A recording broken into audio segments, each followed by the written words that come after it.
sur le sujet de la trajectoire carbone et sur le sujet de la viticulture régénératrice pour un projet global. Donc c'est un titre très appétant. On espère qu'on sera à la hauteur de vos attentes. En tout cas, on a essayé d'être très concret dans ce qu'on va proposer. Donc on a quelques diapos qui permettent de situer. Donc c'est moi qui ai la petite... tac. Voilà.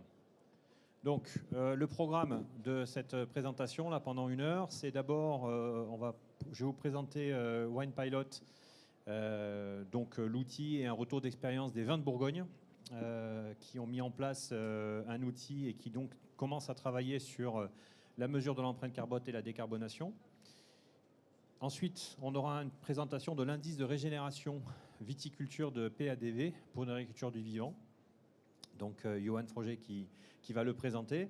Donc, on aura une lecture côté carbone, on aura une lecture côté régénération. Donc, c'est intéressant d'avoir les deux outils. Il y en a d'autres, hein, mais en tout cas, c'est les deux qu'on va vous présenter aujourd'hui. Et l'objectif de la conférence, c'est une fois qu'on a posé ces deux sujets, c'est de dire concrètement, les vignerons qui ont fait leur bilan carbone ou l'indice de régénération, comment ils mettent en place un plan d'action.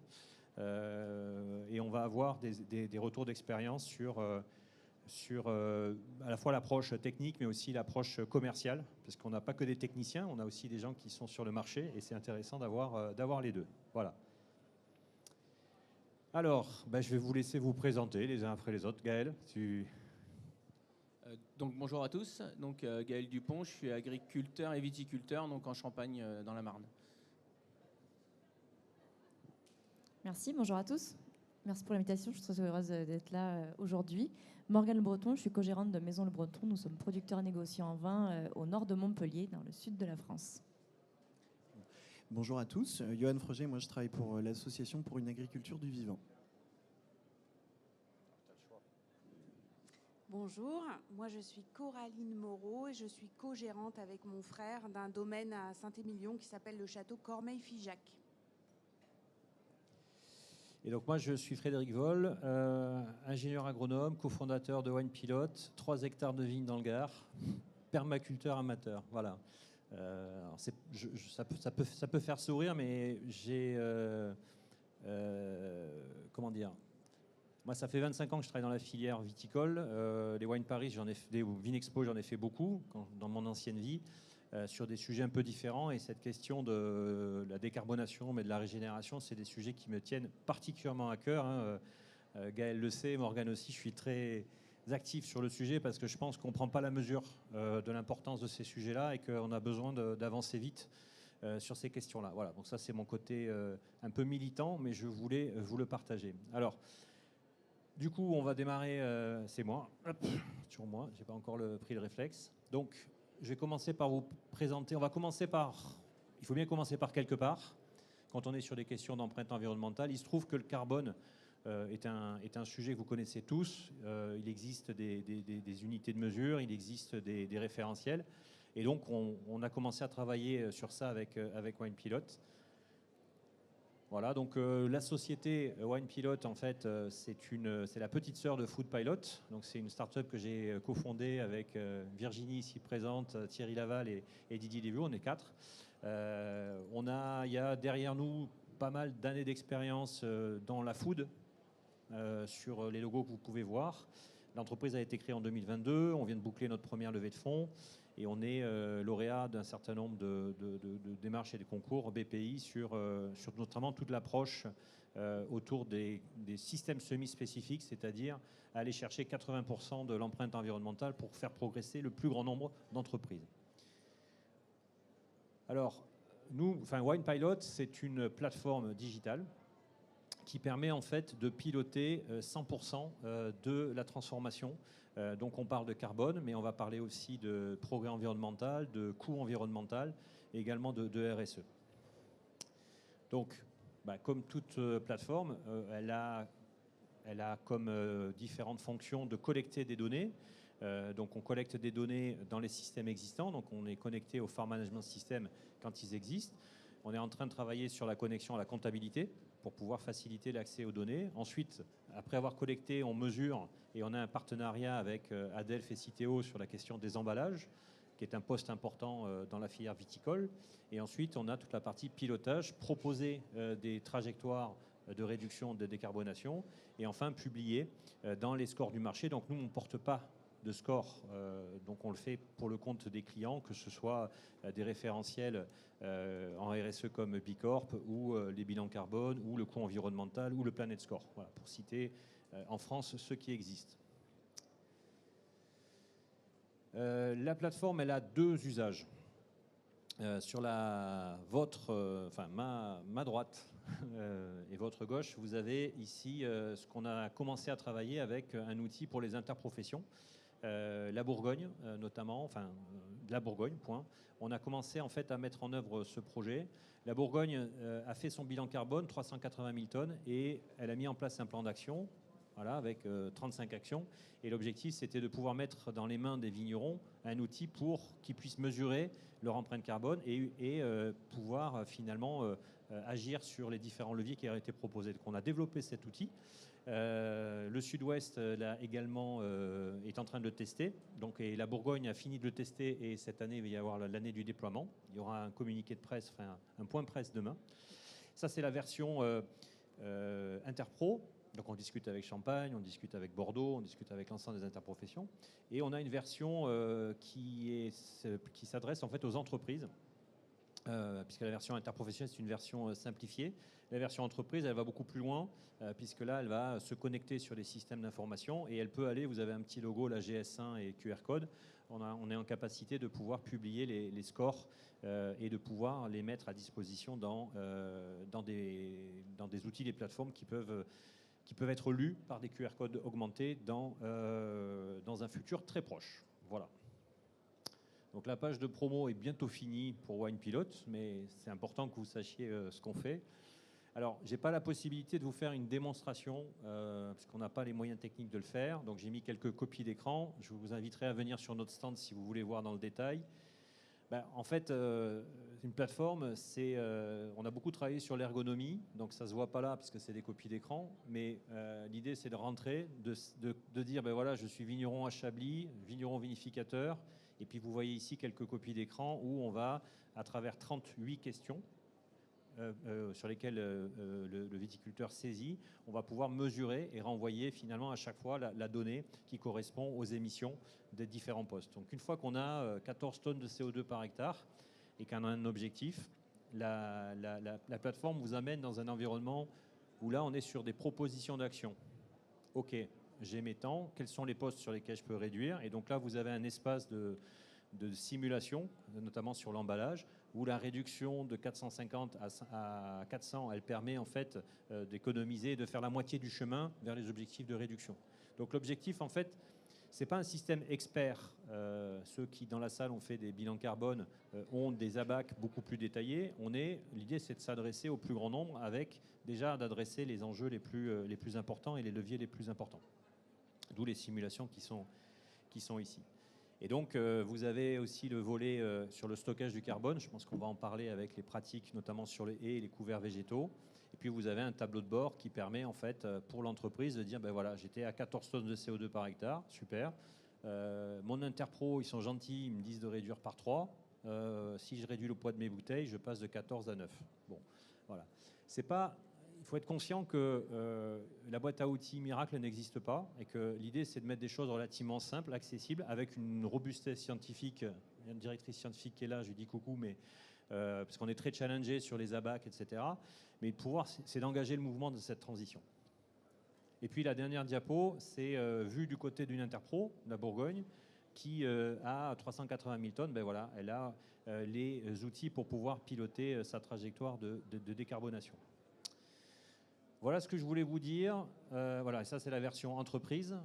Donc je vous en ai parlé, là vous avez une copie d'écran. Donc ce sont des données qui sont fausses, mais c'est la configuration sur laquelle on travaille avec Gérard Bertrand. Donc vous avez les piliers RSE qui sont indiqués avec des indicateurs sur les émissions de CO2, la partie stockage du carbone. Et sur votre droite, vous avez la trajectoire de réduction avec le petit flag SBTI, pour pouvoir en fait valider les données et être SBTI compatible. Voilà tout ce qu'on fait. Donc on fait plein de choses. Maintenant, ça ne suffit pas. Voilà. Donc, une fois qu'on a fait ça en Bourgogne, quand j'en parle avec Gaël, il me dit ouais c'est bien ton truc, mais il y a ça, il y a autre chose. Quand j'en parle à Morgane, on parle de RSE. Et en fait, on se rend compte que quand on a fait tout ça avec cet outil ou un autre, ben, on a fait un bout du chemin, mais il y a encore pas mal de choses à faire. Et ça ne veut pas dire que c'est infaisable. Il y a juste du bon sens à mettre en place. Donc, voilà, après la roadmap de déploiement, pardon, il me restait une diapo pour parler de la CSRD. Voilà, donc on va mettre... voilà. Maintenant, comme on est... L'objectif de la matinée, là, ici sur la WineTech, c'est de parler de décarbonation ou de stockage du carbone, mais on parle aussi de régénération. Alors, la régénération, je vais passer la main à Johan, qui nous présente, voilà, Quesaco, voilà, c'est quoi la viticulture régénératrice? Et puis, que tu nous dises un peu, que tu nous expliques un peu l'état de l'art de l'agriculture régénératrice et que tu puisses, dans ce contexte, parler de l'indice de régénération de PADV. Ça marche, merci Frédéric. Je vais te prendre voilà, la petite zapette. Donc, Johan Froger, je travaille pour l'association pour une agriculture du vivant en tant que responsable de développement. L'idée, c'est que je vous présente à la fois ce que fait cette association dans l'agroécologie ou l'agriculture régénérative, et puis je vais vous donner peut-être en préambule une petite définition qu'on partage au sein de l'association de l'agroécologie, puisqu'on voit beaucoup de terminologie en ce moment, et il y a un peu une bataille sur les mots. Dans l'association, on partage une définition assez agronomique du terme. On parle de démarche de progrès agronomique quand on parle d'agroécologie ou d'agriculture régénérative. Et ça veut dire quoi derrière? Ça veut dire essayer, en fait, c'est une agriculture qui part d'une meilleure compréhension du vivant à l'échelle d'un agrosystème. Donc ça veut dire quoi? Le sol, la plante et le paysage, et les interdépendances entre ces trois niveaux-là. Et c'est réussir finalement, par l'évolution des pratiques agricoles, à faire avec le vivant ce que l'agriculture a réussi à faire pendant 60-70 ans avec les intrants chimiques. Mais c'est important dans le cadre d'une démarche de progrès, et pas dans le cadre d'un cahier des charges qui viendrait dire de manière dogmatique fais plus ci ou fais plus ça. Donc, alors, oui, je vais peut-être passer les slides parce que voilà. L'association, sa mission, une fois qu'on a posé la définition, c'est de structurer des filières agroécologiques. Voilà. Et pour ça, on a développé des outils notamment agronomiques qui s'appellent l'indice de régénération, et puis une méthode, une démarche collaborative, parce que qui dit changement de pratique dans les fermes, qu'on soit en viticulture, en grande culture ou en élevage, dit nécessité que l'écosystème agricole tout autour de la ferme bouge avec. On ne change pas les pratiques des agriculteurs si rien ne change à côté dans l'écosystème.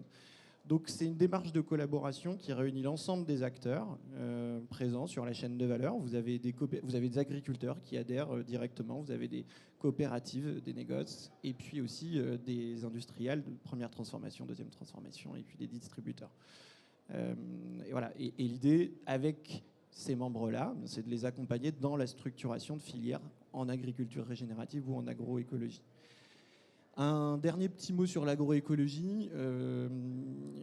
Pourquoi on en entend beaucoup parler récemment et en quoi ça s'inscrit en complémentarité des démarches, on va dire, bas carbone. Alors, une chose qui est très intéressante avec l'agroécologie, c'est qu'elle va jouer à la fois sur l'atténuation du réchauffement climatique, en maximisant par exemple les services rendus par la photosynthèse via les couverts végétaux, à pouvoir stocker du carbone dans les sols. Et puis elle intervient aussi, de même par la structuration des sols, elle intervient aussi par exemple dans une meilleure infiltration, meilleur stockage de l'eau, et donc dans une meilleure adaptation des agroécosystèmes aux aléas climatiques. Et ça c'est intéressant, notamment particulièrement intéressant pour la viticulture, pour le sujet d'aujourd'hui. Donc elle arrive à faire, entre guillemets, à adresser l'ensemble des défis écologiques. Et c'est aussi pour ça, aujourd'hui, qu'elle est beaucoup citée dans les réunions de filière, etc. Alors, il faut passer de la définition à la mesure.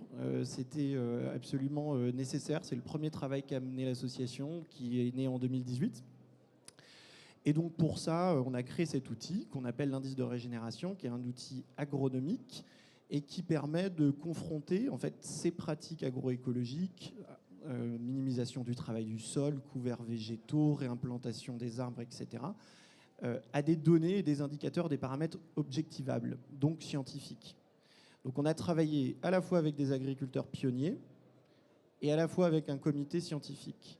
Ça a donné un indice qui est une note sur 100 et qui permet déjà de positionner le niveau agroécologique d'une ferme. On parle bien d'une ferme. Niveau agroécologique d'une ferme. Et surtout, ce qui est plus intéressant, c'est que ça permet d'identifier des axes de progrès agronomique que l'agriculteur peut piloter, peut mettre en place avec son technicien.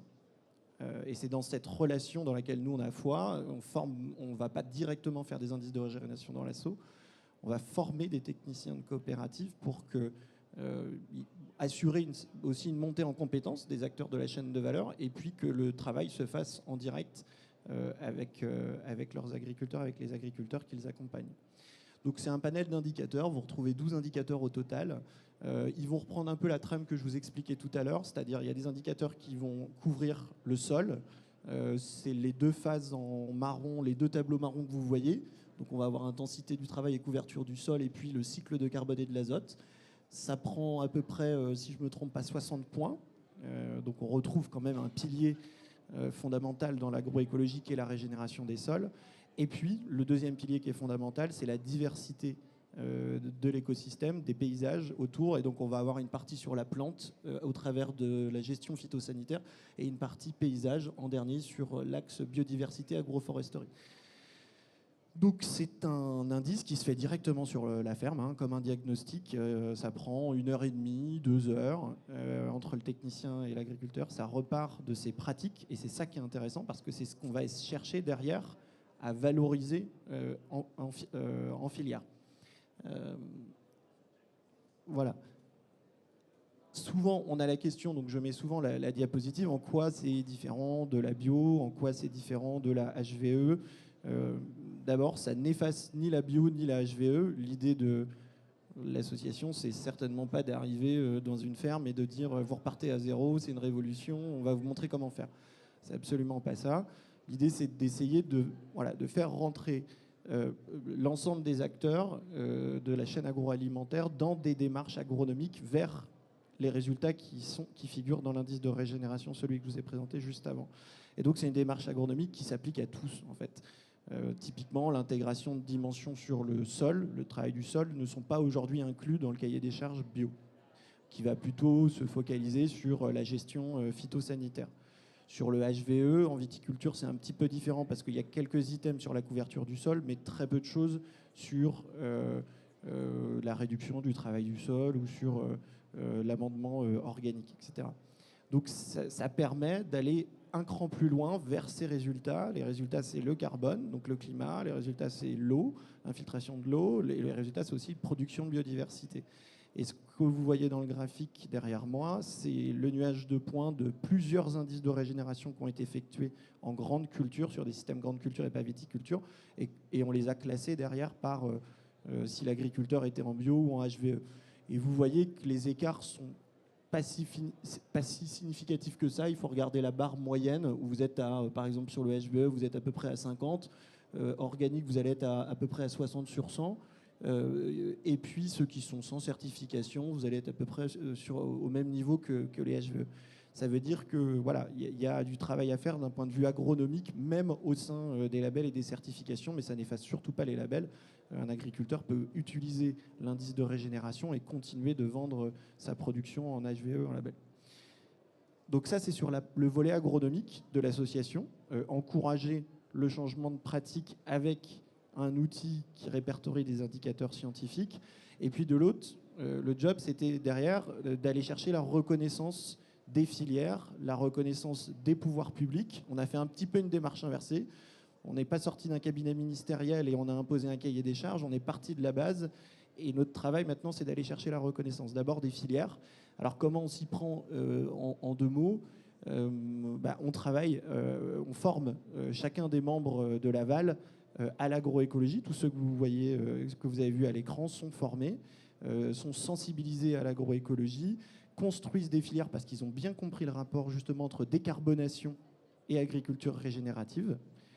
Ils ont bien compris le rapport aussi entre le plan de décarbonation d'une entreprise et les pratiques agricoles. Voilà. Et c'est des choses qu'ils n'avaient pas forcément comprises au début. Donc il y a tout un pan quand même de sensibilisation et de formation là-dessus. Et puis ensuite, on leur offre des voies de valorisation aussi. On a par exemple notre indicateur qui est directement corrélé, l'indice de régénération, au Planet Score, à l'affichage environnemental. C'est une forme aussi de valoriser le travail des agriculteurs et le changement de leurs pratiques auprès directement du consommateur. Et l'idée, c'est aussi d'inciter ces filières-là à encadrer et à sécuriser techniquement et financièrement les agriculteurs. Donc il y a des contrats qui sont passés entre des industriels et des coopératives au sein de l'association, des contrats avec une signature, avec des versements de primes agroécologiques sur base de l'indice de régénération. Plus vous progressez, plus je m'engage à verser une prime, etc. pour valoriser ces efforts et puis aussi partager, sécuriser le partage du risque. Donc ça, c'est sur la partie filière. On a à peu près une quarantaine aujourd'hui de contrats qui sont signés dans l'association. Et puis maintenant, on est en train de construire un autre volet de l'histoire de l'association, qui est la reconnaissance publique. Et donc là, on a travaillé par exemple sur un outil de financement avec une agence de l'eau, un PSE régénératif, l'agence de l'eau Artois-Picardie, qui va verser dans chacune des fermes d'un territoire, dans les Hauts-de-France, une prime pour encourager les agriculteurs de ce territoire-là à la conversion vers des pratiques agroécologiques. Et elle y trouve un bénéfice parce que... Alors, voilà. Elle y trouve un bénéfice parce qu'aujourd'hui, quand on compare... c'est une étude scientifique qui a été menée dans le cadre d'un projet sur de la grande culture, mais c'est intéressant et ça permet de conclure sur la complémentarité des démarches bas carbone et agroécologiques. Là, vous avez 3 typologies de fermes, à peu près 30 pour chaque niveau agroécologique. Et ce que vous voyez là, avancé IR supérieur à 60, on considère que des agriculteurs pionniers ont des notes supérieures à 60. On considère que des agriculteurs qui ont entamé des démarches agroécologiques qui sont en transition vont avoir des indices de régénération entre 40 et 60.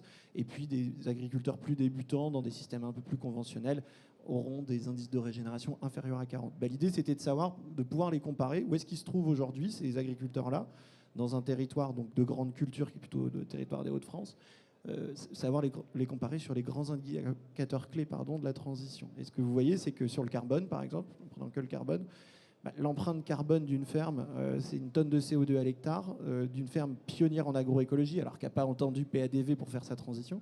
Elle est intéressante puisqu'elle est à 1,8 tonnes à l'hectare, c'est 46% inférieur à une ferme en conventionnel. Et juste 46% en termes d'ordre de grandeur, c'est aujourd'hui ce qui est fixé par la loi dans la stratégie nationale bas carbone pour l'agriculture en 2050. Et les entreprises qui adhèrent à Foodpilot, avec lesquelles Foodpilot travaille, souvent elles ont des objectifs d'ici 2030 de réduction entre moins 25 et moins 35%.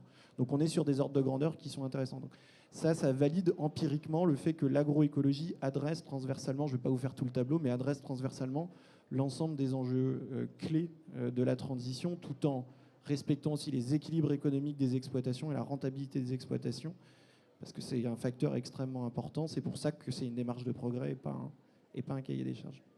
Voilà. Merci beaucoup, Johan. Je pense que cette diapo, elle est très importante parce que derrière une conviction, là, il y a une preuve scientifique de la convergence, de la décarbonation et de la régénération dans les grandes cultures. Autour de la table, on a des vignerons qui ont des indices de régénération très élevés, moyens. Voilà. Donc, on va maintenant passer à la phase plutôt témoignage. Je vais reprendre la zapette. Mais je voulais vous poser ce cadre-là pour dire que je pense qu'on ne dit pas des bêtises et que maintenant, la question, c'est comment on met en œuvre tout ça. Alors, du coup, on va avoir 4 questions. On a préparé ça ensemble. Donc, on va faire témoigner Gaël, Morgane et Coraline. Aussi en fonction des sensibilités. Hein, vous ne l'avez pas dit, mais tu le diras, je pense, c'est ton frère qui est dans les vignes. Toi, tu es dans le business. Et en préparant cette intervention, tu nous as donné quelques chiffres intéressants. Parce qu'à la fin, il faut bien vendre le vin. La première question, c'était de voir un peu le commencement. C'est-à-dire que donc la question, elle est là. Qu'est-ce qui a été le déclencheur du changement ? Qu'est-ce que vous avez voulu aussi et pu mesurer ? Voilà. Puisque finalement, l'action, elle passe d'abord par la mesure. Alors, je ne sais pas qui veut commencer. Tu te lances ? Oui, je veux bien. Donc, nous, on est deux, mon frère et moi, et c'est mon frère qui s'est beaucoup passionné pour l'agroécologie. Donc, le déclencheur, c'est lui. Moi, non, ça me passionne pas. Moi, mon objectif à Cormeilles-Figeac, c'est de vendre le vin.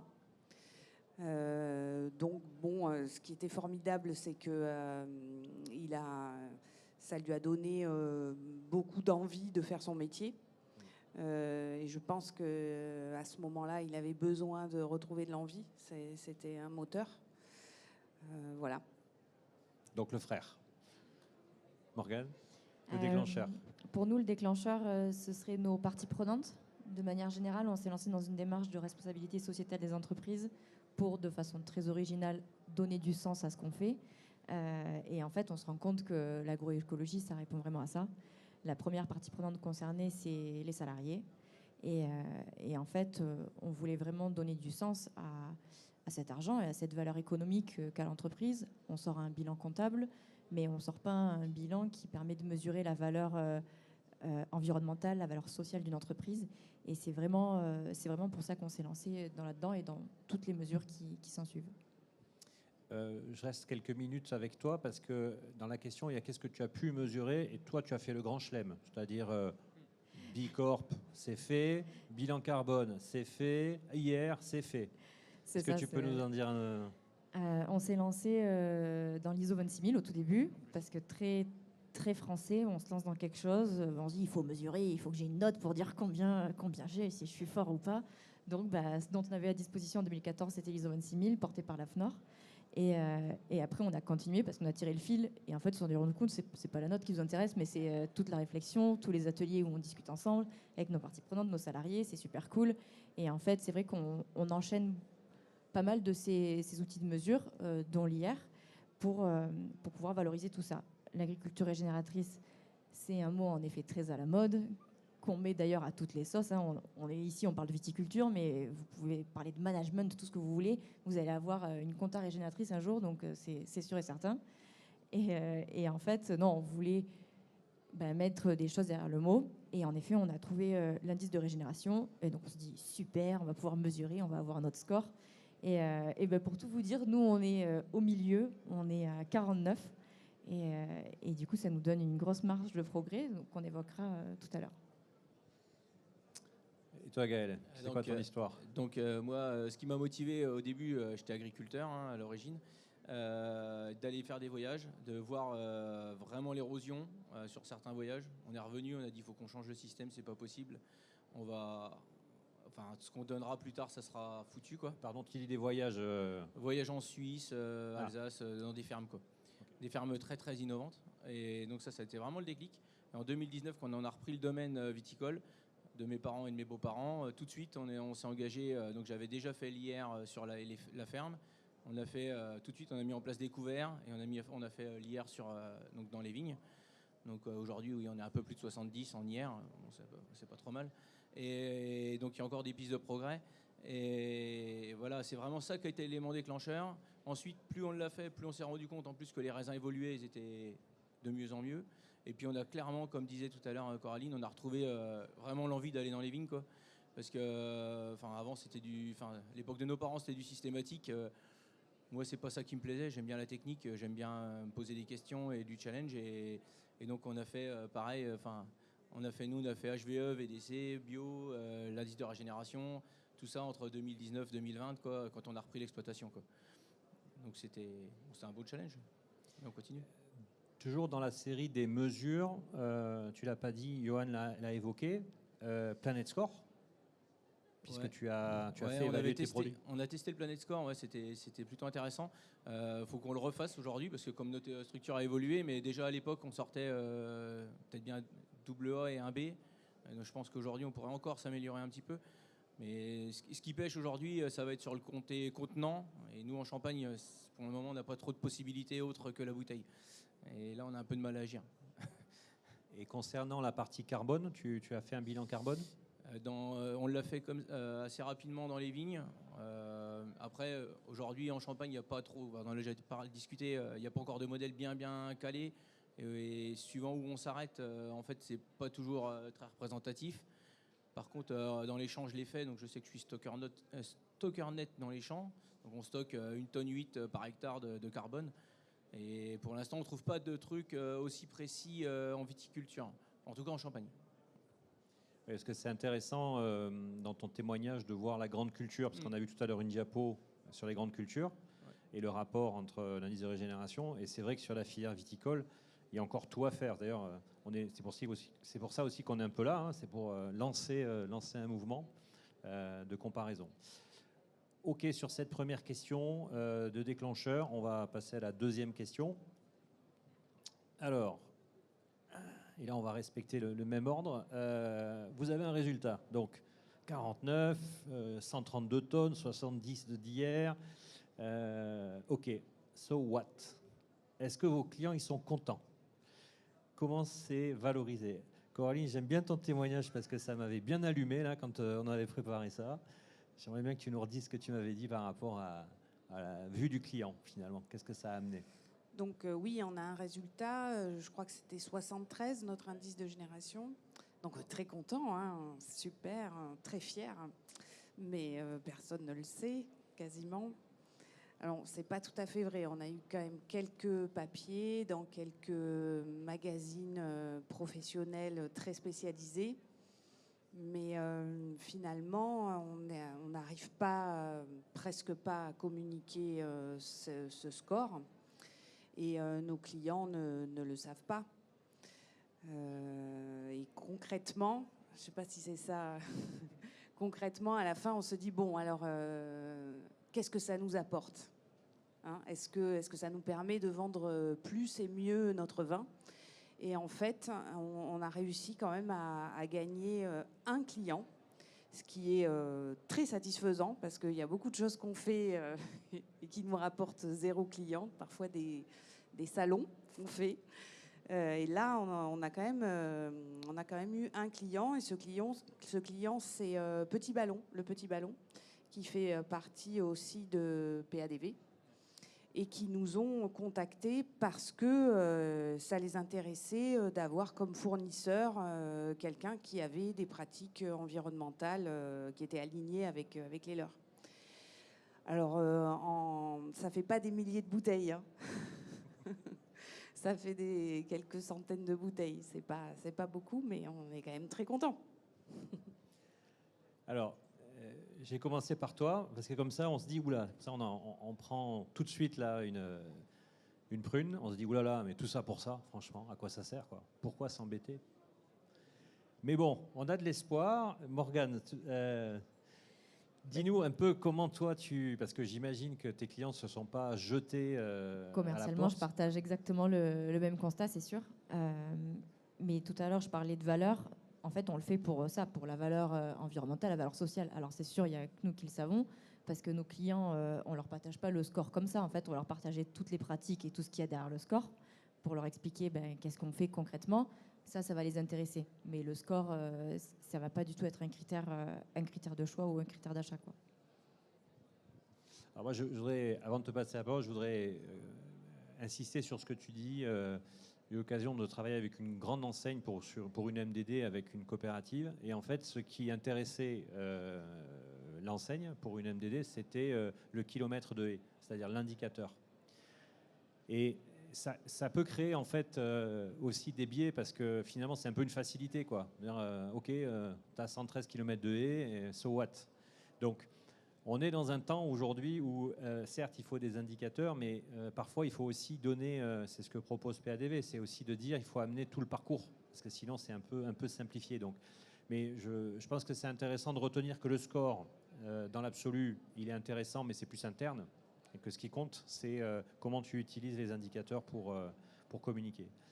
Alors toi, Gaël, tu as plusieurs clients, tu vends en direct, tu as des grandes maisons. Oui, c'est ça. Donc nous, en Champagne, oui, le modèle est un peu différent. Donc commercialement, pour nos clients bouteilles, comme Coraline, hein, c'est le même client qui est venu. Ouais.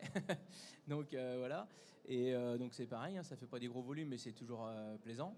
Et ensuite, par contre, on voit qu'il y a une vraie demande plus côté des maisons qui, eux, s'intéressent. Et eux sont plutôt friands, ils voient pour l'avenir qu'il va y avoir besoin de faire des évolutions. Et là, clairement, oui, on voit qu'ils vont venir plus facilement acheter des raisins chez des vignerons qui se bougent et qui changent les manières, parce que pour eux, c'est presque aussi important que du bio, quoi. Donc ça, c'est motivant, parce qu'on se dit, il y a quand même, ça va faire évoluer les pratiques en général.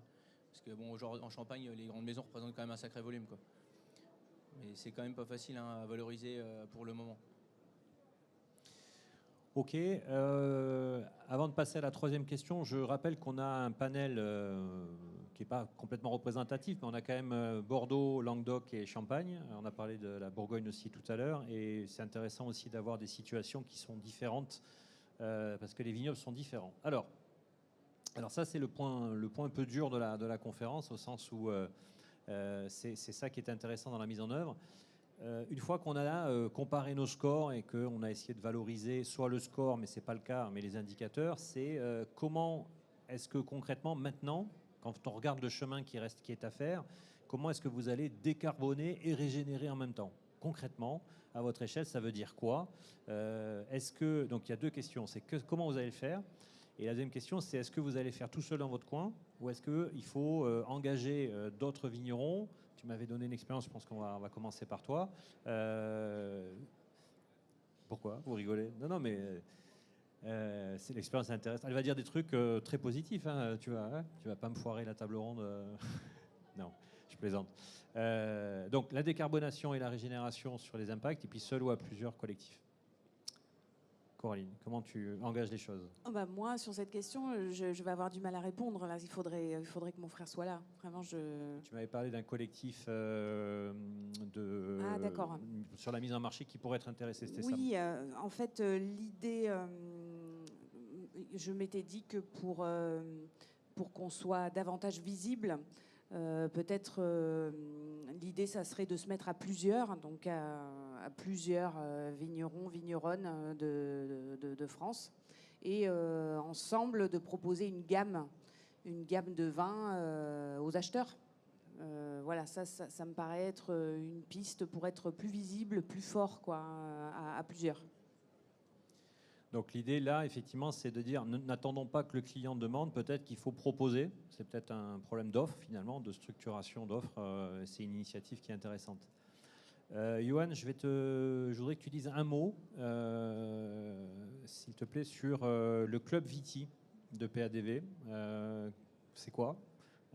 Qu'est-ce qu'on y fait, et le lien avec la question qui est posée? Alors, c'est une initiative qui a été portée il y a quelques années, justement dans le but de fédérer un petit peu les acteurs vignerons, et puis quelques acteurs aussi motivés pour partager entre pairs. Et tout à fait ce que tu évoquais, savoir comment on fait remonter, comment on le fait savoir, et comment tout ça se concrétise par une offre, et puis par une valorisation aussi économique, parce que c'est important. Et donc c'est une initiative qui aujourd'hui serait très pertinente pour reprendre ces discussions et essayer de structurer les choses en filière, pour, comme on a réussi à le faire dans d'autres filières, se réunir et j'allais dire construire des choses commercialement qui ont du sens et qui seront capables de donner un élan économique derrière ces bonnes pratiques, et de la visibilité aussi. Donc ça, c'est très important, et je pense que on a besoin, à travers ce club Viti, qui doit aujourd'hui, je pense, retrouver une seconde jeunesse, de faire converger à la fois les trajectoires bas carbone et les trajectoires agroécologiques. Vous l'avez compris, le carbone fait partie aussi de l'agroécologie, donc il n'y a pas de nécessité, c'est pas contradictoire. Au contraire, toutes les bonnes volontés sont là à prendre, et on travaille tous avec un même enjeu, c'est la durabilité de la vigne française, et se dire qu'il y aura encore de la vigne dans 30 ans, 40 ans, 50 ans, etc. Donc c'est un enjeu qui est suffisamment élevé, suffisamment fort pour mériter effectivement d'avoir des instances comme le club Viti. Donc le club Viti, pour y adhérer, il faut faire l'indice de régénération. Et ensuite, vous pouvez adhérer ou pas sur le club Viti. Un mot, il y a eu 3 réunions effectivement l'année dernière. Et Pernod Ricard et LVMH étaient présents. Je le dis parce que tu as dit un mot, et c'est intéressant aussi d'échanger avec les maisons. Voilà pour le club Viti. Morgane, alors du coup, toi, décarbonation, régénération, comment tu fais ça? Alors, le plus important avant de parler du comment, c'est savoir où est-ce qu'on veut aller. Donc, c'est les objectifs. On en a parlé tout à l'heure, la stratégie nationale bas carbone qui a défini des objectifs par filière et par industrie. En France, pour l'agriculture, c'est moins de 19% d'émissions de gaz à effet de serre d'ici 2030 et moins 46% d'ici 2050, en visant bien sûr la neutralité carbone. Parce que c'est bien beau de réduire. Il y a aussi le stockage, on en a parlé également. Et en effet, on joue sur plein de volets différents. Et donc l'idée d'avoir une démarche globale nous permet d'essayer de voir un peu plus clair dans tout ça, ou des outils comme OnePilot, ou un exemple que je donne toujours, on est passé en engrais 100% organique. Donc on est très content, c'est très bien pour justement tout ce qui est indice de régénération, etc. Et en fait, la même année, on s'était dit qu'on allait diminuer nos consommations de gasoil. Et en fait, pour aller chercher dans les centres équestres voisins, on a sorti beaucoup plus le tracteur et la benne. Et du coup, nos consommations, elles ont augmenté. Alors bien sûr, dans le bilan carbone, utiliser des engrais organiques, ça a fait diminuer nettement l'empreinte carbone que si on avait choisi une autre option. Mais néanmoins, on s'était fixé des objectifs et on s'est dit, punaise mince, en voulant améliorer l'objectif d'ici, j'ai merdé l'autre objectif, on n'a pas atteint. Donc en fait, c'est ça, on joue avec des leviers constamment. Mais il y a un levier par contre où on est sûr de toujours gagner tout le temps, et ça rejoint un peu le Club Viti, c'est la sensibilisation. Ça, vous pouvez faire toutes les fresques du climat, les ateliers d'automne, tout ce que vous voulez. La sensibilisation, c'est ce qui vous fera gagner toujours le plus de points. Et nous, on a un gros travail avec notre comité des parties prenantes pour essayer de construire avec eux ce dont ils ont besoin et qu'est-ce qu'ils attendent de nous. Et je pense que là où on avance le plus vite et le plus loin, c'est d'être un terrain de jeu et de faire des tests dans les vignes avec nos chercheurs, avec nos écoles, pour qu'ils puissent venir faire des tests en taille réelle. En même temps, nous, on y gagne un peu parce qu'on apprend au fil de leurs recherches. Et en même temps, on fait avancer les recherches pour pouvoir faire partager à tout le reste de l'équipe. Alors, il y a le programme national Ecophyto qui a été mis en pause la semaine dernière. C'est très dommage parce que c'était un programme où, justement, on travaillait beaucoup sur ces questions de couverts végétaux, de choses où beaucoup de personnes ont encore peur de se lancer, mais où, en fait, on réalise que non, il faut y aller. Et c'est une première étape qui est très simple à mettre en place. Et donc, pour moi, le truc le plus important, c'est vraiment de sensibiliser, et sensibiliser les équipes avant tout. Que tout le monde puisse comprendre que veut dire chaque mot et chaque action. Gaël ? Donc moi, clairement aujourd'hui, on est plus, on sait ce qu'il faut faire. En tout cas, pour la partie vigne, on sait ce qu'il faut faire. Aujourd'hui, c'est arriver à le reproduire à l'optimum tous les ans. Parce que bon, on a quand même le climat qui évolue et c'est de plus en plus compliqué à répéter, suivant les types de sols, suivant les climats des années. Donc là on continue là-dessus sur le côté vigne. Après, sur le côté carbone, ça va être beaucoup sur ce qui se passe après. Donc il faudra récupérer le CO2 en fermentation. Et puis les emballages à diminuer. Pour l'instant, on regarde un peu, mais c'est pas si simple en fonction des produits qu'on fait et tout ça. Et faut suivre le mouvement et essayer d'impulser pour que ça évolue, quoi. Mais ça va être plus long, je pense, parce que ça dépend pas que à 100% de nous, quoi. Oui, donc il y a bien l'idée aussi du collectif. C'est-à-dire que comment collectivement on essaye de gagner. Comment ça se passe dans... Tu m'avais expliqué qu'à une petite échelle, vous parlez avec quelques-uns. Donc il y a PADV, il y a la Champagne aussi qui a pris des engagements. Comment tu penses que ça peut évoluer au niveau collectif ? Déjà, au niveau commercial, comme dit Coraline et Morgane, je pense qu'il y a un intérêt, surtout au début, de créer un petit groupe pour que ça se fasse connaître et qu'ensuite, après, ça explose. Parce qu'il y a vraiment besoin, qu'on motive les autres vignerons à aller vers ça, parce que le but, c'est pas non plus que nous... voilà, c'est surtout que tout le monde s'y mette pour que ça améliore le bilan carbone global, quoi. Donc ça, faut en prendre conscience. Et tant qu'on n'a pas d'avantage à être dans une filière bas carbone, on va dire, les gens, ils ont plus de mal à se motiver et tout le monde n'est pas motivé juste pour le fait de le faire, quoi. Ok, on arrive à finalement la dernière partie, puis on prendra quelques questions. Finalement, qu'est-ce qui reste à faire pour vous ? C'est quoi les prochaines étapes ?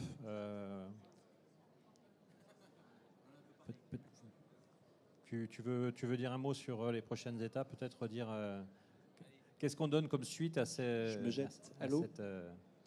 Non, mais peut-être donner un premier rendez-vous, en tout cas pour ceux qui seraient intéressés pour rejoindre dans l'Assemblée le Club Viti. C'est absolument ouvert à tout le monde. Donc vous pouvez venir nous voir. Il y a le stand de PADV et aussi au stand de Food Pilot qui se trouve juste à droite. Où vous venez Wine nous Pilot. voir. On est sur Wine Pilot. Alors c'est Wine Pilot, c'est Voilà. vrai. C'est circonstancié. Et donc vous pouvez nous voir à la fin de venir nous voir à la fin de la conférence pour qu'on initie les échanges là-dessus et la structuration des échanges. Voilà. Morgane, c'est quoi tes prochaines étapes là? Quand on en a discuté, j'ai dit que j'avais besoin d'un peu plus de lisibilité. C'est bien, aujourd'hui, on a éclairci beaucoup de mots, donc je pense que c'est super important. Mais c'est vrai que pour le consommateur ou même pour le reste des citoyens, c'est très difficile. On a parlé de bilan carbone, mais on a parlé aujourd'hui beaucoup d'émissions. Le bilan, comme son nom l'indique, c'est un bilan, donc ça veut dire qu'il faut considérer le stockage aussi. Nous, aujourd'hui, on n'est pas en mesure de mesurer justement le stockage, c'est ce qu'on se disait. Mesurer les émissions, ben, on choisit un cadre. En l'occurrence, nous, on a choisi un cadre qui ne prenait pas en compte de compter les piquets de vigne, mais il y a des bilans carbone de domaines viticoles qui prennent en compte de compter les piquets dans la vigne. Nous, on ne l'a pas fait. Donc, en fait, déjà, rien que là, je suis sûre que je n'arriverai pas à me comparer avec quelqu'un d'autre parce que, en fait, le cadre est différent. En ce qui concerne l'IR, on a eu 49. Alors, moi, je ne savais pas si c'était bien, si c'était pas bien. Le chef de culture, il m'a dit, je suis un peu déçu parce que je m'attendais à ce qu'on ait plus parce qu'on fait quand même beaucoup de choses. Et je dis, en effet, est-ce qu'on fait pour faire ou est-ce qu'on fait pour avoir vraiment des résultats ? Pourquoi, où est-ce qu'on doit se faire challenger du coup? Et là, il m'a dit, peut-être qu'en fait, j'ai pas été très ambitieux et j'ai un peu sous-estimé certaines valeurs. Je dis, ok, super, en fait, on a plombé la mesure. Qu'est-ce que ça veut dire justement? Ça manque, en fait, voilà, ces cadres. On a beaucoup de cadres, on a beaucoup d'outils, d'indicateurs, mais c'est très difficile de se comparer et de savoir vraiment qu'est-ce que ça vaut. Donc moi, mon vœu, c'est un peu plus de lisibilité. Donc du coup, plus d'actions concrètes. Gaël, en préparant, tu nous avais dit Wine Paris. On a ici des acheteurs du monde entier. Le monde nous écoute. Gaël, le monde t'écoute. Donc la viticulture régénératrice, c'est à Wine Paris 2025, 2026. Qu'est-ce que ça serait bien.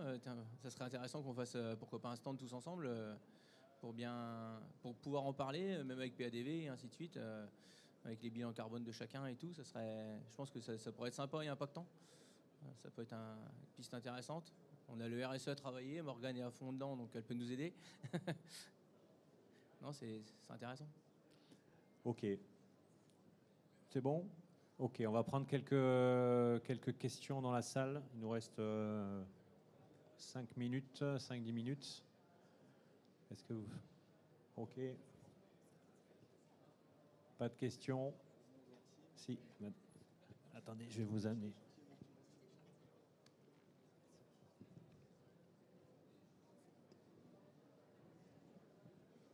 Bonjour, merci pour cette présentation. Alors j'aurais juste une question sur les bilans carbone et sur les facteurs d'émission. Parce qu'effectivement, il existe plusieurs bases de données sur ces facteurs d'émission. Et comment vous pouvez comparer différents bilans, comme vous le disiez, Morgane, à l'échelle d'une exploitation ou d'un domaine, avec ces différents facteurs d'émission, ces différentes bases de données.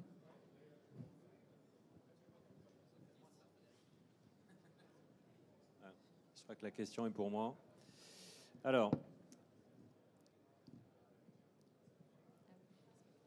effectivement, il y a différentes méthodes, le bilan carbone, CAG protocole, par exemple pour citer que, qui dans une méthodologie, on compte les amortissements à la valeur d'achat et l'autre, on compte à la valeur amortie. Ça change tout. Je suis d'accord avec vous. On a dans le bilan carbone de la Bourgogne la prise en compte de l'onotourisme, ce qu'a pas fait le Champagne. Dans certains, on prend des piquets, on prend pas des... Voilà. Donc c'est vrai qu'aujourd'hui, c'est un peu la jungle dans les différents indicateurs. C'est en train de se normaliser. C'est en train de se normaliser. Nous, à notre échelle, chez Wine Pilot, on intègre le maximum de paramètres pour pouvoir passer d'un référentiel à l'autre. Mais il y a un travail qui est en train d'être fait. Je vais prendre un exemple très concret, puisqu'en fait, avec Wine Pilot, justement, on pose toutes les méthodologies et donc on a face à nous les différents calculs, les écarts, etc. Une des solutions à notre échelle, mais je ne sais pas s'il y aura d'autres témoignages, mais c'est de mettre en place un comité scientifique Donc Sandrine Blanchemange, notre directrice scientifique, est là. On se rend bien compte qu'il va falloir harmoniser, et les interprofessions, c'est là où je voulais en venir, sont en train de prendre la mesure du sujet. Parce que déjà, sur les bilans carbone, elles se sont différents, mais quand on va être sur le pilotage de la décarbonation, il faut qu'on soit sur le même référentiel. Donc il y a encore pas mal de boulot à faire. Les interpros, elles se sont équipées aussi en termes de compétences pour pouvoir bien, parce que là on est sur des sujets quand même assez pointus et techniques, pour pouvoir ensuite faire des choix, documenter ces choix, pour pouvoir en fait faire progresser. Donc oui, effectivement, à date, on est encore dans des coexistences de différents référentiels. Enfin, les différents sont normés. Donc à chaque fois, il faut pouvoir documenter le chiffre que l'on donne. Donc ça, c'est vraiment très important pour aller vers une harmonisation. Mais c'est en cours, et encore une fois, je pense que les interprofessions sont en train de prendre le sujet en France à bras-le-corps, parce que ça va être nécessaire. Non, je pense que... Est-ce qu'il y a une autre question dans la salle sur la régénération, la décarbonation? Oui.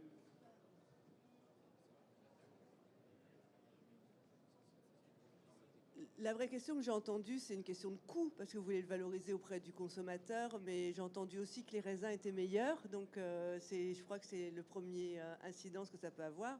Mais quel est vraiment le surcoût que ça vous impose? Parce que faut-il vraiment le valoriser auprès du consommateur? C'est peut-être un peu tôt, tant que tout le monde n'y est pas allé. Ça peut peut-être vous donner du coup des coûts additionnels d'émergence qui vous rapporteront pas un ROI suffisant. Donc est-ce que vous avez identifié le surcoût réel que ça vous apporte?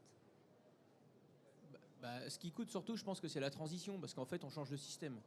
Et donc, comme tout système qui change, il faut évoluer, il faut le matériel, il faut se former, et tout ça, ça a un coût quand même. Une fois que tout va bien fonctionner et tout, peut-être qu'effectivement, et qu'on aura trouvé la bonne technique, parce que aujourd'hui, le problème, c'est qu'on est plus pionnier qu'autre chose. Et dans le domaine du pionnier, des fois, on fait 3 essais avant de réussir. Et les essais, ça coûte en fait. Et c'est surtout ça. Après, je pense qu'en culture, une fois qu'on aura bien maîtrisé le système, oui, ça coûtera peut-être un peu plus cher, mais on le fait surtout parce que ça nous plaît déjà. Mais c'est vrai que nous, notre but aussi, c'est aussi de faire des bons produits. Donc si on sait que les bons produits sains et bons, c'est motivant aussi. Et derrière, il faut trouver le client qui corresponde. Il y a une éthique, il y a tout, quoi. C'est pas que le produit, il y a aussi ce qui va avec, quoi. Je pense que ça va venir petit à petit. Vas-y, sur les tubes. C'est ça, en fait, on parle d'une démarche qualité au sens protocole, procédure, et en effet, ça peut avoir un impact sur le coût du produit à la fin, mais quand il est justifié et qu'on peut expliquer d'où ça vient, je pense que les clients, ils peuvent rester justement pour ces raisons-là. Après, quand on parle de tous ces indicateurs, de toutes ces mesures, en effet, ça a un coût également. Donc là, c'est à voir, est-ce qu'on veut s'engager ou pas dans ces procédures, dans ces protocoles? Est-ce que c'est quelque chose qui nous intéresse? Et aussi aller chercher, mine de rien, les subventions. On est beaucoup aidé. Et c'est des sujets justement sur lesquels on peut avoir des subventions, où on peut être accompagné, que ce soit au niveau local. On parlait du PSE tout à l'heure, qui est le paiement pour services environnementaux. Alors, moi, je veux bien que vous veniez voir notre collectivité, parce qu'on a pu en bénéficier pour la biodiversité. Donc là, je pense que ça peut être très intéressant. Que ce soit au niveau collectivité, départemental, régional, français, même européen. C'est vraiment des sujets sur lesquels on peut être accompagné. Je me permets d'ajouter juste un petit élément. Vous parliez de ROI. Je pense que, en ce qui concerne la transition, en tout cas, ce que je présentais tout à l'heure, le tableau d'impact environnemental sur la décarbonation, sur une meilleure rétention des niveaux hydriques, des sols, etc. C'est ça le ROI. C'est-à-dire être capable d'investir un petit peu plus, exactement, pour finalement avoir une rétribution qui est la résilience des fermes, donc des filières qui ne vont pas bouger. Les outils industriels, dans 50, 60 ans, ils seront encore là. Ils seront en danger si on ne s'occupe pas de nos sols. Aujourd'hui, le risque, il est là. C'est le risque des rendements qui stagnent, c'est le risque des matières premières qui sont inflationnistes. Donc en fait, la situation de départ, elle est celle-ci. Le ROI de la transition, il est à trouver là-dedans, c'est-à-dire un investissement pour plus de valeur environnementale. Il faut que ça fonctionne, et donc il faut de la mesure d'impact, etc. Et ensuite, le modèle économique, mais on y viendra, et ce sera les discussions du Club Viti, le modèle économique sera effectivement à trouver, puisque dans le déploiement, il faudra partager ce risque-là entre les acteurs, et il y a des synergies aussi à faire S'il y a plus d'acteurs, s'il y a du collectif, il y a des synergies. Pernod Ricard, demain, s'ils travaillent avec un tel, ils vont payer des coûts mutualisés. Il y a plein de synergies, notamment dans le déploiement opérationnel des projets de transition, et on le voit très bien en grande culture. Et puis, le dernier élément, c'est la participation aussi du financement public, à travers les PSE des agences de l'eau, à travers la nouvelle PAC, etc., pour faire en sorte que cette transition et ces pratiques-là émergent et rentrent dans les filières. Ok, mais il est 13h45, ce sera le mot de la fin. Merci beaucoup à la table ronde de vous être mobilisés, et on pourra en discuter dans le stand ou dans les allées. Merci beaucoup.